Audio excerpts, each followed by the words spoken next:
একদিন বাঘ মামা জঙ্গলে ঘুরছিল। হঠাৎ করে একটি ছোট্ট বুদ্ধিমান পাখির সাথে বাঘ মামার দেখা হলো। সেই পাখিটি একটি গাছের ডালে বসেছিল। এই যে বাঘ মামা, এত গম্ভীর কেন? গম্ভীর হব না তো কি করব? আজ সারাদিন ধরে শিকার পাচ্ছি না, খিদেই মরে যাচ্ছি। শিকার তো জঙ্গলে অনেক আছে। তুমি তো জঙ্গলের রাজা। তুমি কি করে শিকার পাবে না বাঘ মামা? হ্যাঁ, তা ঠিক, কিন্তু আজ কেমন জানি কেউই ধরা দিচ্ছে না। আচ্ছা, আমি তাহলে তোমাকে একটা বুদ্ধি বলি।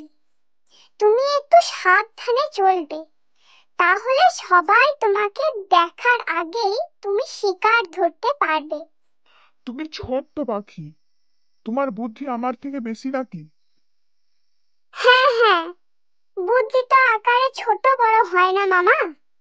তোমার পায়ের শব্দ শুনেই সবাই পালিয়ে যায়। তুমি যদি ধীরে ধীরে চলো আর শান্তভাবে চলো, তাহলে শিকার সহজেই পাবে। হ্যাঁ, ঠিক বলেছ।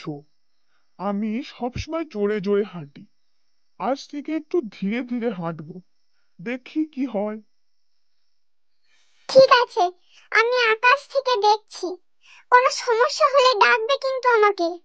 এই ভেবে বাঘ মামা সাবধানে জঙ্গলে চলতে শুরু করলো। কিছুক্ষণ পরে সে হঠাৎ করে একটি হরিণ শিকার করলো।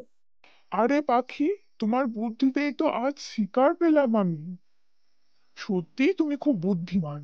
হ্যাঁ হ্যাঁ, বুদ্ধি দিয়ে কাজ করতে শিখলে জীবন অনেক সহজ হয়ে যায় মামা। তুমি ঠিক বলেছ, আজ থেকে আমি বুদ্ধি দিয়েই চলবো। সাবাস বাঘ মামা, এটাই হলো প্রকৃত রাজত্বের উপায়।